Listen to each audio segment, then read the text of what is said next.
Time. We chase it, waste it, crave more of it.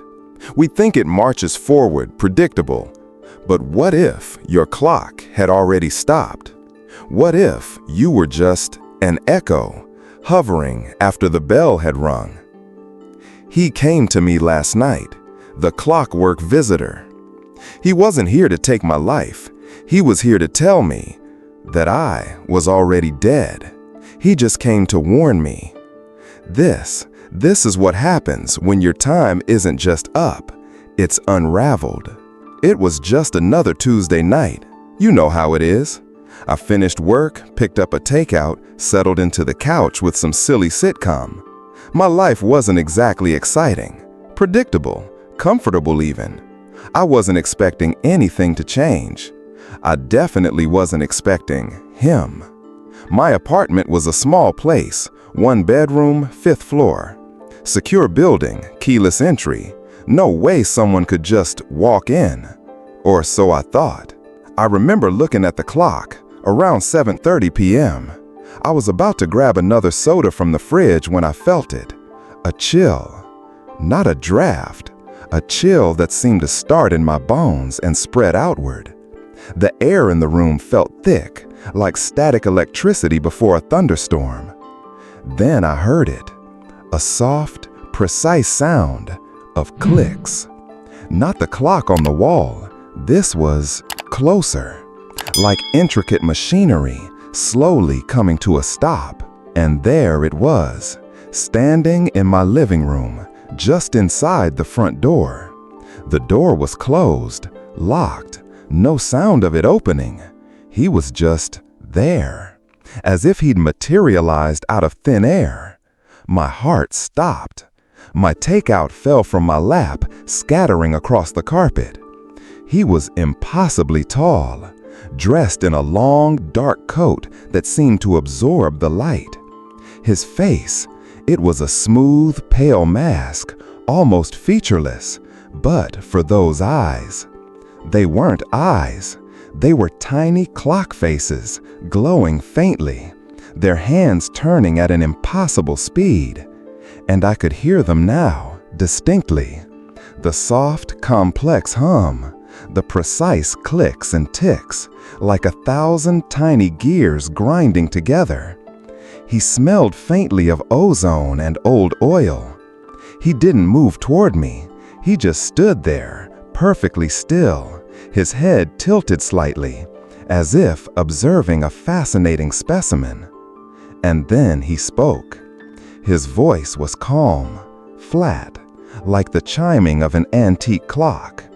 And she uttered the most terrifying sentence I had ever heard. "Your time allocation has been completed. I am merely here to mark your passage."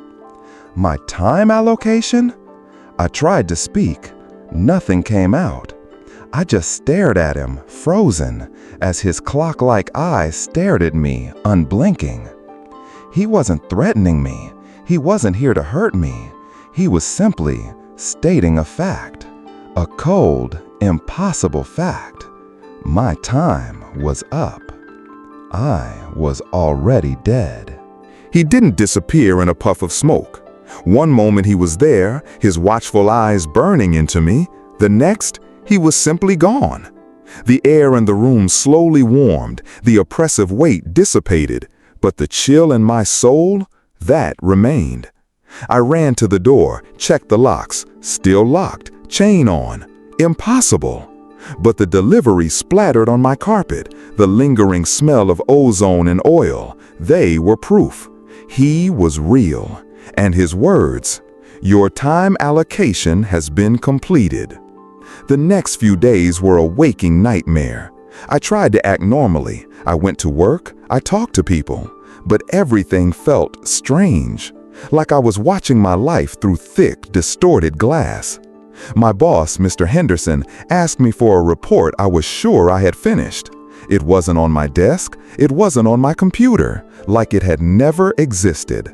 At lunch, my usual sandwich from the deli, it tasted like ash. My reflection in the shop window looked faded, thinner, like an old photograph. I began searching frantically. Clockwork Man, Clockwork Messenger, Time Herald. Nothing. The usual search engines gave me results about steampunk conventions and clock repair. I scoured occult forums, folklore archives, anything I could find. There were whispers, ancient myths from forgotten cultures, stories of timekeepers, time weavers, automatic heralds, beings who existed outside our time stream, who appeared only to those whose threads were about to be cut. They were not reapers. They did not cause death. They just watched, marked it. Sometimes, the legend said, they warned, as a forgotten courtesy or a cosmic rule they themselves had to follow. And then he returned. 3 days later, same time, 7:30 p.m. I was making coffee, my hands still shaking, when I felt that bone-deep chill. I turned. He was there, standing close to my bookshelf this time, his head tilted as he read the spines of the books, though his clock-like eyes never seemed to focus the way human eyes would. He didn't show my terror, just that soft, precise hum. I found my voice, a strangled whisper. Why? Why me? What does done mean? He turned his head, that slow, perfectly mechanical movement. His voice, when it came, was the same flat chime. All sequences have a termination point. His has been reached. The pattern is complete. But I'm still here. I'm alive, I shouted, or tried to. It came out faintly. He simply watched me. No mercy, no malice, just observation. The echo lingers for a brief interval. The mechanism unfolds. This is the appointed period of adjustment. Adjustment? Adjustment to what? To be dead? To be a ghost in my own life? He offered nothing more. He simply stood there, a silent, ticking sentinel, his presence a constant, cold reminder of an impossible truth. The vigil had begun, and I was the observed. The adjustment period felt more like a period of disintegration. My world, my life, the very fabric of my reality began to fray at the edges, then fell apart altogether. Food had no taste. Colors seemed dull, muted. Sleep was a series of disconnected fragments, haunted by ticking clocks and eyes made of whirling gears. I tried to see a doctor, Dr. Evans, my general practitioner of 10 years. He listened patiently, his brow furrowed. He took my pulse. His frown deepened.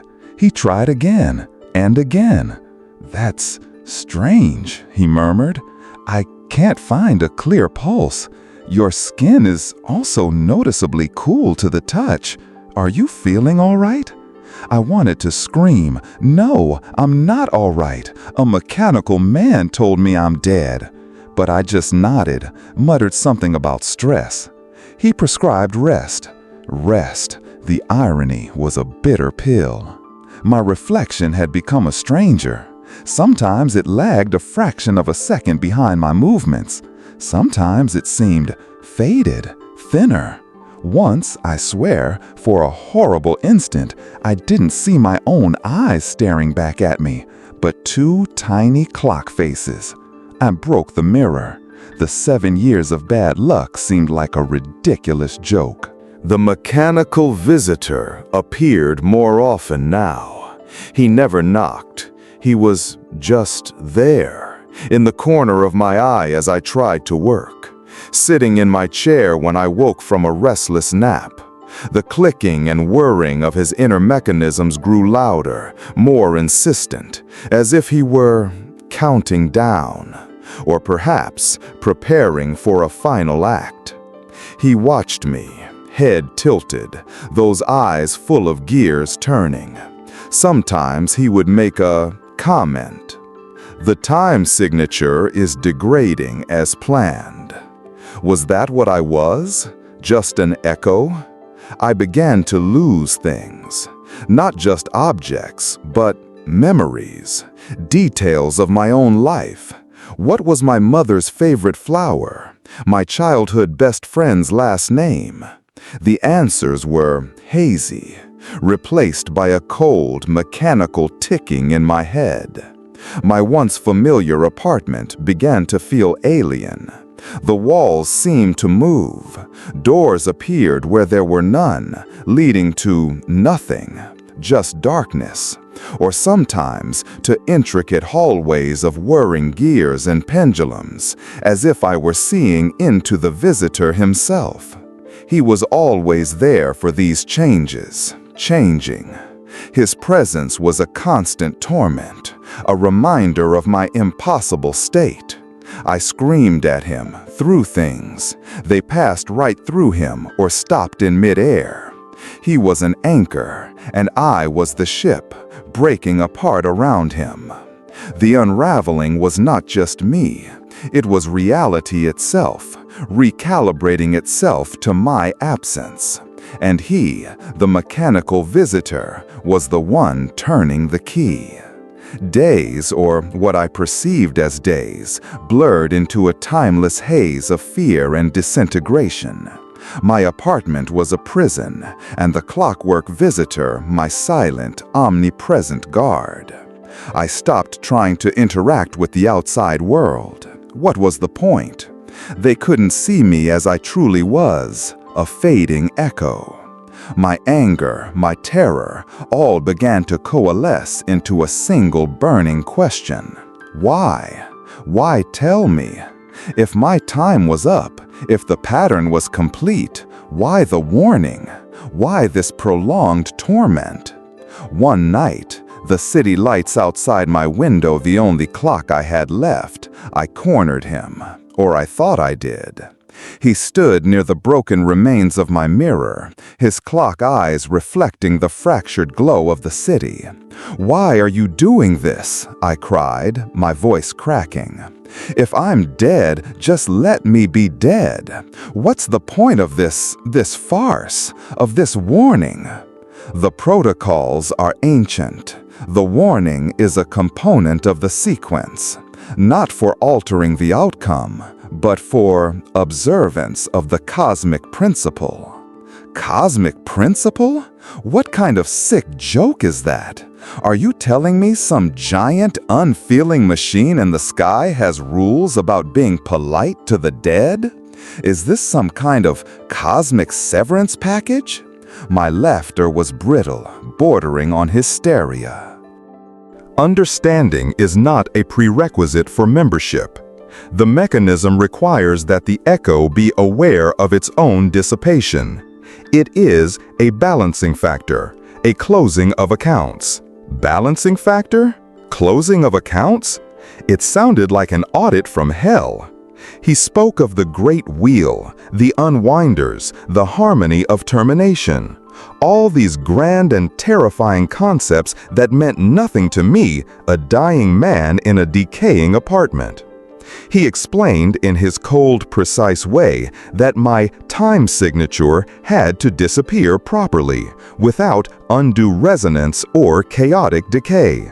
My awareness of my own demise, he said, was part of this process, a stabilizing element. So the warning wasn't for me. It wasn't an act of compassion. It was a functional requirement, a way of ensuring that my soul, or whatever was left of me, didn't break the machine on its way out. The sheer cosmic indifference of it was more terrifying than any monster under the bed. I wasn't a person to him, I was a variable, a loose end being carefully tied up. I tried to leave a mark, to scream into the void that I was here. I wrote a letter to my brother, my hands shaking, detailing everything. I left it on the table. The next time the visitor was there, the letter was gone. I asked him. He simply replied, "Echoes don't leave new impressions. The pattern must resolve itself cleanly." Cleanly? My existence, my entire life reduced to a pattern resolving itself cleanly? The warning was not a kindness. It was the final tightening of the screw, ensuring that I understood my own utter insignificance before disappearing completely. It was the mechanism itself, admiring its flawless, merciless work. Cleanly, that word haunted me. My life neatly arranged like a forgotten file ready to be deleted. The following days, or maybe they were hours, minutes, time lost all meaning. I felt myself becoming less. The apartment, once so solid, now seemed to shimmer at the edges. My own hands seemed translucent in the dim light. The visitor was with me constantly now, not just in the room, but in my awareness. Its ticking was the new beat of my heart, its hum the sound of my own thoughts fading away. He didn't say much, he just watched. Sometimes he would reach out a precisely articulated metal hand and adjust something in the room, a picture frame I'd knocked over, a book I'd dropped, restoring order with a quiet, disturbing efficiency. It was as if he were tidying up my existence before the final shutdown. Then the final hour began. I knew why the visitor had changed. The soft hum of his gears grew louder, faster. The light from his watch eyes intensified, casting long, swirling shadows across the room. He raised a hand, and the air went cold, still. All the other sounds in the apartment, the hum of the refrigerator, the distant city, simply stopped. Only his ticking remained. The final sequence is beginning. All the echoes will now resolve. Resolve. Such a clean word for oblivion. I felt a tug. Not a physical tug, but a sense of my being unraveling. My memories, my thoughts began to come loose, floating away like motes of dust. I saw flashes of my life, my childhood, my first love, my failures, my small joys, all disconnected like frames from a broken film. There was no pain, no fear, not anymore. Just a deep, cold emptiness, a sense of inevitability. The visitor stood before me, his form seeming to grow, to fill my vision. His clock-like eyes were all I could see, their hands spinning wildly, then slowing, until they both pointed upward to 12. The great clock of my existence sounding its final silent chime. And then the ticking stopped. It stopped, yes. The echoes resolved. The pattern clear. He never said if the warning was a kindness or just a function, a cog turning in a machine too vast to comprehend. Does it matter? Time unfolded. And the visitor? He simply watched. Another sequence complete. Another sequence complete. The narrator's echo has fallen silent, but the clockwork visitor, with its precise gears and timeless gaze, continues its vigil somewhere beyond our comprehension, marking other times that are coming to an end. How many other clocks are about to stop at this very moment? How many of us are already just echoes, waiting for the adjustment period without even knowing it? In Urban Echoes, we confront these uncomfortable and cold truths. We explore the harbingers of the inevitable, the legends that remind us of our fragility before the vast gears of time and the cosmos. Do you want to investigate other dark messengers that roam around? Or understand the silent rules of other destinies that have already been sealed? Listen to these other ticking sounds. These are fragments of other times that have run out, other stories of encounters with the inexplicable. If you wish to continue this nightly vigil, If you have the courage to face the mechanisms of the unknown that govern the shadows of our world, sign up. Join those who listen attentively at Urban Echoes. Because time is always running. And the next visitor may be on his way to someone's doorstep at this very moment. Good night, and may your gears keep turning for now.